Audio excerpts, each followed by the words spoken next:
ನಂತರ ಪಶ್ಚಿಮೋತ್ತಾಸನ.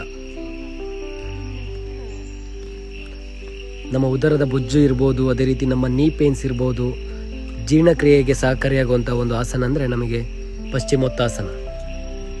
ಈ ಆಸನ ಸ್ಥಿತಿಗೆ ಹೋಗುವ ಮೊದಲಿಗೆ ನಾವು ದೀರ್ಘವಾದ ಉಸಿರನ್ನು ತೆಗೆದುಕೊಳ್ಳುತ್ತಾ, ಅದೇ ರೀತಿ ದೀರ್ಘವಾದ ನಾವು ಉಸಿರನ್ನು ಬಿಡುತ್ತಾ ಆ ಒಂದು ಸ್ಥಿತಿಗೆ ಹೋಗಿ ಅಲ್ಲಿ ನಾವು ದೀರ್ಘವಾದ ಉಸಿರನ್ನು ತೆಗೆದುಕೊಳ್ಳುತ್ತಾ, ಅದೇ ರೀತಿ ದೀರ್ಘವಾದ ನಾವು ಉಸಿರನ್ನು ಬಿಡುತ್ತಾ ಆ ಒಂದು ಸ್ಥಿತಿಗೆ ಹೋಗಿ ಅಲ್ಲಿ ಸಾಮಾನ್ಯದ ಉಸಿರಾಟವನ್ನು ನಡೆಸಬೇಕಾಗತ್ತೆ.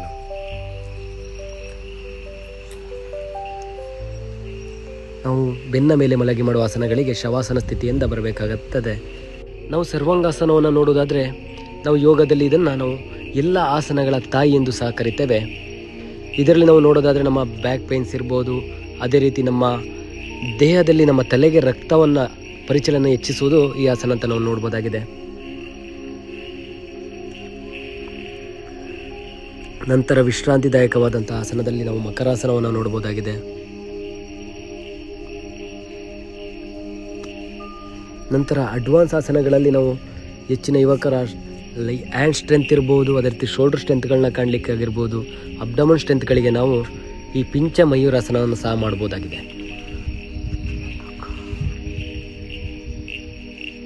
ಈ ಪಿಂಚ ಮಯೂರಾಸನದಿಂದ ನಾವು ಹ್ಯಾಂಡ್ ಸ್ಟ್ರೆಂತ್ ಇರ್ಬೋದು, ನಮ್ಮ ಫೋರ್ ಆರ್ಮ್ ಸ್ಟ್ರೆಂತ್ ಕಾಣಲಿಕ್ಕೂ ಸಹ ಸಹಕಾರಿಯಾಗುತ್ತೆ ಅಂತ ನೋಡ್ಬೋದಾಗಿದೆ. ಈ ಆಸನಗಳನ್ನು ಮಾಡುವಾಗ ನೀವು ಈ ಎಲ್ಲ ಬ್ಯಾಲೆನ್ಸಿಂಗ್ ಆಸನಗಳನ್ನು ಮಾಡುವಾಗ ನಾವು ಎಚ್ಚರಿಕೆಯಿಂದ ಮಾಡುವುದು ಅತಿ ಮುಖ್ಯವಾಗಿರುತ್ತೆ. ತದನಂತರದಲ್ಲಿ ನಾವು ಹೊಟ್ಟೆ ಮೇಲೆ ಮಲಗಿ ಮಾಡುವ ಆಸನಗಳಲ್ಲಿ ನಾವು ಮಕರಾಸನವನ್ನು ವಿಶ್ರಾಂತಿದಾಯಕ ಆಸನ ಎಂದು ಕಾಣಬಹುದಾಗಿದೆ. ನಂತರದ ಆಸನವಾಗಿ ನಾವು ನೋಡೋದಾದರೆ ಮಯೂರಾಸನ.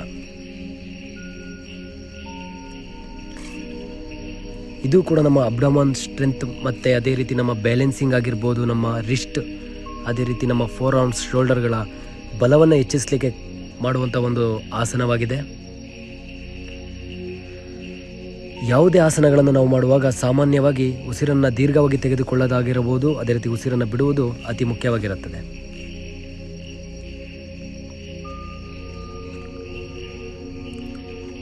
ನಂತರದಲ್ಲಿ ಬರುವಂತಹ ಆಸನಗಳಲ್ಲಿ ಇದು ಕೂಡ ಅಡ್ವಾನ್ಸ್ ಆಸನ ನೋಡುವುದಾದರೆ ನಾವು ಶೀರ್ಷಾಸನ. ನಾವು ಹೆಚ್ಚಿನ ಭಾರವನ್ನು, ದೇಹದ ಭಾರವನ್ನು ತಲೆಯ ಮೇಲೆ ಹಾಕುವುದರಿಂದ ಯಾವುದೇ ಹೆಡ್ ಇಂಜುರಿ ಇರುವಂಥವರು ಈ ಆಸನವನ್ನು ಮಾಡಬಾರದು. ಅದೇ ರೀತಿ ಇದರ ಪ್ರಯೋಜನವನ್ನು ನಾವು ನೋಡುವುದಾದರೆ ರಕ್ತ ಪರಿಚಲನೆ ವೇಗವಾಗಿ ನಮ್ಮ ತಲೆಗೆ ಹೋಗುವ ಕಾರಣ ನಮ್ಮ ಮೆದುಳಿನ ಚುರುಕುತನ ಹೆಚ್ಚುತ್ತದೆ. ಅದೇ ರೀತಿ ಮೆಮೊರಿ ಪವರ್ ಹೆಚ್ಚಿಸ್ಕೋಬಹುದಾಗಿದೆ. ಬ್ಯಾಲೆನ್ಸಿಂಗ್ ಕೆಪಾಸಿಟಿ ಇರ್ಬೋದು, ನೆಕ್ನಲ್ಲಿರೋ ಸಮಸ್ಯೆಗಳನ್ನು ನಿವಾರಿಸಿಕೊಳ್ಬಹುದಾಗಿದೆ. ಈ ಒಂದು ಆಸನದಿಂದ ರಕ್ತ ಪರಿಚಲನೆ ನಮ್ಮ ಮೆದುಳಿಗೆ ಹೆಚ್ಚಾಗಿ ಆಗುವುದರಿಂದ ನಮ್ಮ ಮುಖದ ಕಾಂತಿ ಹೆಚ್ಚುತ್ತದೆ. ಏನು ಫೇಸ್ ಗ್ಲೋ ಇದೆ ಅದು ಹೆಚ್ಚಲಿಕ್ಕೆ ಕಾರಣವಾಗುತ್ತೆ ಅಂತ ತಿಳ್ಕೊಬೋದಾಗಿದೆ. ಅದೇ ರೀತಿ ನೆಕ್ನಲ್ಲಿರುವ ಸಮಸ್ಯೆಗಳನ್ನು ನಿವಾರಿಸಿಕೊಳ್ಬೋದಾಗಿದೆ.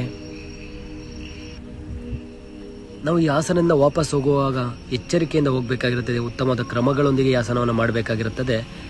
ನಂತರ ವೇಗವಾಗಿ ನಾವು ಎದ್ದು ಕೂರಬಾರದಿಲ್ಲ. ರಕ್ತದ ಪರಿಚಲನೆ ಹೆಚ್ಚಾಗಿರೋದರಿಂದ ಯಾವುದೇ ಸಮಸ್ಯೆಗಳು ಕಾಣಬಾರ್ದಂತೇಳಿ ಶಶಂಕಾಸನವಾಗಿರಬಹುದು, ಅದೇ ರೀತಿ ಹೆಡ್ ಡೌನ್ ಅಂಥ ಆಸನಗಳನ್ನು ಮಾಡಿ 10 ರಿಂದ 20 ಸೆಕೆಂಡ್ಗಳ ನಂತರ ನಾವು ಎದ್ದು ಕೂರಬೇಕಾಗಿರುತ್ತದೆ. ತದನಂತರದಲ್ಲಿ ನಾವು ನಮ್ಮ ಮನಸ್ಸಿನ ಕೇಂದ್ರೀಕರಣಕ್ಕಾಗಿ ಧ್ಯಾನ ಅತಿ ಮುಖ್ಯವಾಗಿರುತ್ತದೆ. ಈಗಿನ ಕಾಲದಲ್ಲಿರುವಂತಹ ಸಮಸ್ಯೆಗಳಾದಂಥ ಸ್ಟ್ರೆಸ್ ಇರ್ಬೋದು, ಒತ್ತಡ, ನಮ್ಮ ದೈಹಿಕವಾಗಿ ಮಾನಸಿಕವಾಗಿರುವಂಥ ಒತ್ತಡಗಳನ್ನು ನಿವಾರಿಸಿಕೊಳ್ಳಲು ಧ್ಯಾನ ಅತಿ ಮುಖ್ಯವಾಗಿರುತ್ತದೆ.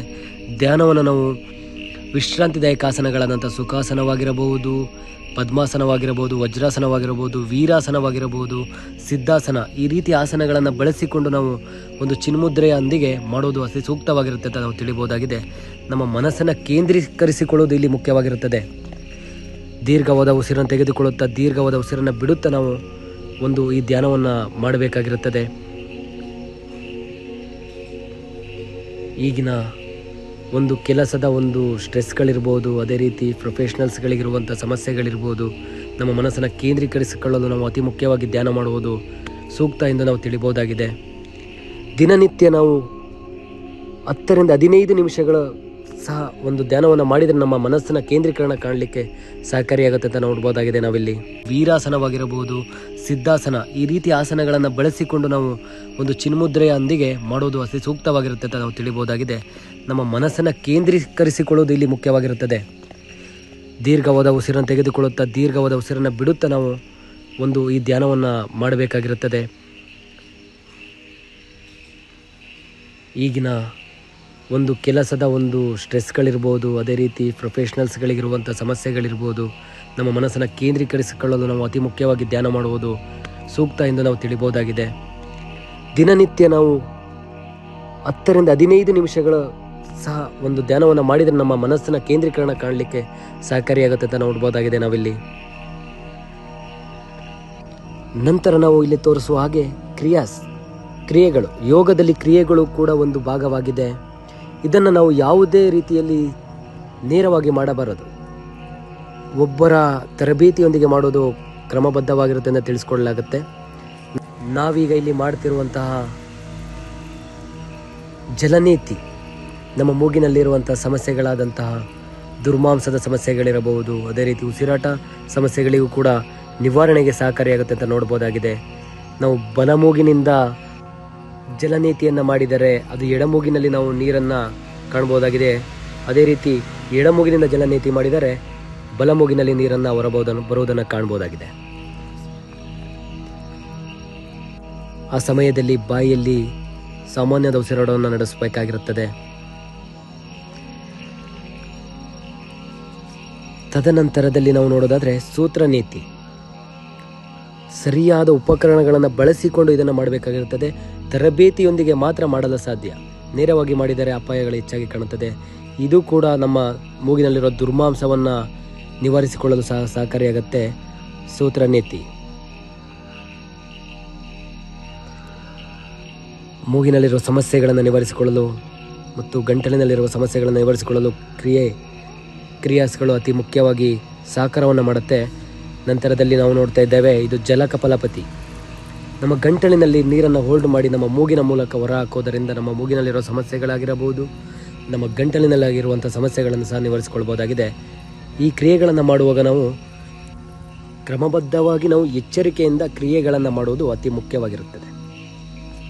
ಓಕೆ ಸ್ನೇಹಿತರೆ, ನಾವು ಇವಾಗೇನು ಸೂರ್ಯ ನಮಸ್ಕಾರ ಮಾಡಿದ್ವಿ, ಆಸನಗಳನ್ನು ಮಾಡಿದ್ವಿ, ಎಲ್ಲ ಆಸನಗಳು ಮತ್ತು ಸೂರ್ಯ ನಮಸ್ಕಾರಗಳನ್ನ ದಿನನಿತ್ಯ ನಾವು ಮಾಡ್ತಾ ಹೋದರೆ ನಮಗೆ ಉತ್ತಮವಾದ ಆರೋಗ್ಯವನ್ನು ಕಾಪಾಡ್ಕೊಳ್ಳೋಕೆ ಸಹಕಾರಿಯಾಗುತ್ತೆ. ಅದೇ ರೀತಿ ನಾವು ಯಾವುದೇ ಆಸನಗಳು ಮಾಡಲು ಸಮಯ ಸಾಲದಿದ್ದಾಗ ನಾವು ದಿನನಿತ್ಯ ಸೂರ್ಯ ನಮಸ್ಕಾರವನ್ನಾದರೂ ಸಹ ಮಾಡಿ ನಮ್ಮ ಆರೋಗ್ಯವನ್ನು ಕಾಪಾಡ್ಕೋಬಹುದಾಗಿದೆ ಅಂತ ತಿಳ್ಕೋಬಹುದಾಗಿದೆ. ಅದೇ ರೀತಿ ನಾವು ಅಡ್ವಾನ್ಸ್ ಆಸನಸ್ ಇರ್ಬೋದು, ತುಂಬಾ ಆಸನಗಳಿದೆ.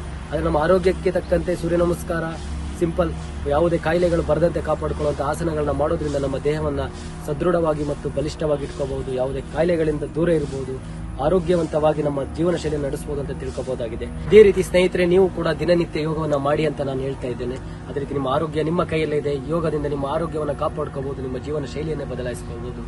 ಅದೇ ರೀತಿ ಈ ರೀತಿ ಯೋಗಗಳನ್ನ ಮಾಡೋದ್ರಿಂದ ನಿಮ್ಮ ಆರೋಗ್ಯದಲ್ಲಿ ಯಾವುದೇ ರೋಗ ಕಾಯಿಲೆಗಳು ಬರದಂತೆ ತಡೆಗಟ್ಟುವ ಶಕ್ತಿ ಇದೆ ಅಂತ ನಾನು ತಿಳಿಸ್ತಾ, ನಿಮ್ಮ ಸಮಯವನ್ನು ನೀಡಿ ಈ ಯೋಗವನ್ನು ನೋಡಿದ್ದಕ್ಕೆ ನಿಮಗೆ ಧನ್ಯವಾದಗಳು. ಐಸಿರಿ ಟುಡೇ, ವಾಯ್ಸ್ ಆಫ್ ಡೆಮೋಕ್ರಸಿ.